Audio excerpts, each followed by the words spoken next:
Drama serial Hook episode 2 and teaser 3۔ کیا زیان اور حیا کو معافی ملنی چاہیے؟ زیان اور حیا سے ایسی کون سی غلطی ہوئی جس کا خمیازہ انہیں ساری زندگی بھگتنا پڑے گا؟ کیا زیان اور حیا کو ان کی خوشیاں کبھی واپس مل سکیں گی؟ اور سب سے امپورٹنٹ، کون سی سزا دے گا ان کو جعفر الہی؟ ہوک کی ایپیسوڈ 2 بہت ہی تھرلنگ تھی۔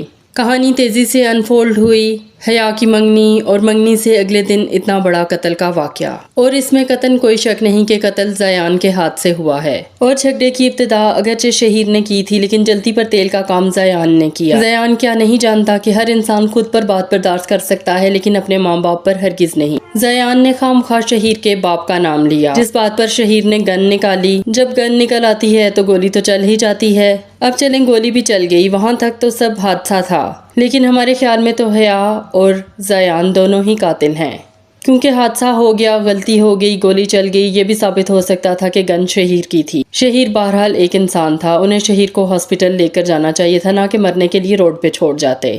اگر وہ خود پینک میں تھے اور ڈر گئے تھے اور نہیں لے کر جا سکتے تھے تو ایٹ لیسٹ انہیں اطلاع کرنی چاہیے تھی، ایمبولینس کو فون کرنا چاہیے تھا کسی بھی ان نون نمبر سے، یا راستے میں کہیں رک کر کہ ہم نے گولی کی آواز سنی ہے فلاں جگہ پر، یا وہ یہ کہہ سکتے تھے کہ ہم نے ایک زخمی کو دیکھا ہے۔ یہ بہت ہی آسان تھا، اس طرح ایٹ لیسٹ ایک انسان کی جان بچ جاتی۔ یا اگر شہید کی قسمت میں موت ہی تھی تو ان کو ساری زندگی کا یہ گلٹ نہ ہوتا کہ ان کی نیگلیجنس کی وجہ سے ایک شخص کی جان چلی گئی۔ ویسے حیرت ہے، اتنی بڑی بلڈنگ تھی اور اس کے باہر ایک بھی گارڈ نہیں بیٹھا ہوا تھا۔ خیر جی، اب شہید تو اس دنیا میں نہیں رہے گا، صبح تک جب اس کا سر سے خون بہہ بہہ کر وہ مر چکا ہوگا تو تدفین سے فارغ ہوتے ہی فوراً سی سی ٹی وی کیمراز کی فوٹیج نکلوائے گا جعفر الہی۔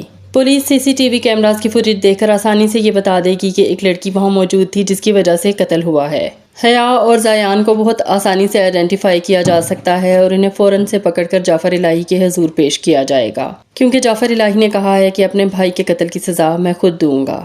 معاملہ صرف گولی چلنے تک کا نہیں ہے، بلکہ معاملہ بے حسی کا ہے۔ پھر اسی پر بس نہیں، بلکہ شہیر کی موت کا پتہ چلتے ہی زیان بھاگنے کی کوشش کرے گا اور حیا کو بھی اپنے پاس ملنے کے لیے بلائے گا، لیکن تب تک یہ دونوں ٹریس ہو چکے ہوں گے اور انہیں فالو کیا جا رہا ہوگا۔ جعفر الہی بے پناہ تشدد کرے گا زیان پر، کیونکہ وہ کسی قانون، اصول اور قاعدے کو نہیں مانتا، اور اس وقت تو وہ اندھا ہو چکا ہے اپنے بھائی کے غم میں۔ اس لیے مقدمہ کسی کورٹ وغیرہ میں چلنے کی تو بالکل امید نہیں ہے۔ رہ گئی حیا تو اسے بھی جعفر اپنے گھر میں قید کر کے رکھے گا۔ ویسے سمجھ نہیں آئی کہ ایسی کون سی ارجنسی تھی کہ منگنی کے بعد بھی یہ دونوں آئس کریم کھانے کے لیے گئے، پھر 15 دن میں شادی ہو رہی تھی تو منگنی سے اگلے دن ملنے کی بھلا کیا تک تھی؟ جس وقت شہیر حیا کے آفس کے باہر آیا، اگر وہاں اس وقت زیان نہ ہوتا تو سچویشن اتنی ورس کبھی نہ ہوتی۔ تو جب دو لوگوں کی آٹومیٹکلی شادی ہو رہی ہوتی ہے تو انہیں چاہیے کہ تھوڑا سا صبر کر لیں تاکہ اس قسم کے حالات فیس نہ کرنے پڑیں۔ خیر، اب زیان اور حیا کی بےتابیاں انہیں ایک ایسے موڑ پر لے آئی ہیں جہاں وہ ایک دوسرے کی شکل دیکھنے کو ترسیں گے۔ دیکھتے ہیں مل کر ڈرامہ سیریل ہوک۔ اور جہاں تک پرفارمنسز کی بات ہے تو زیان کو 100 آؤٹ آف 100 ملتے ہیں اس ایپیسوڈ۔ جو گولی چلنے والا سیکوینس تھا اور اس کے بعد گاڑی چلانے والا، پھر جس طرح وہ گھر جا کے اپنے زخم صاف کر رہا تھا، امیزنگ۔ مسلسل اس کے ہاتھ پاؤں کانپ رہے تھے، پتہ چل رہا تھا کہ وہ کتنا پریشان ہے۔ ہوک ڈرامہ سیریل بہت ہی اچھا ہے، بہت ڈیفرنٹ سٹوری لائن ہے، آپ پلیز اس کو ضرور دیکھیے۔ اور ابھی تو ہمیں سائمہ اور فیصل قریشی کی بیک سٹوری بھی دیکھنی ہے۔ اور ہاں، ہمارے چینل کو لائک، شیئر اور سبسکرائب کرنا ہرگز نہ بھولیے گا، اور بیل آئیکن کو ضرور پریس کیا کریں سبسکرائب کرتے ہوئے۔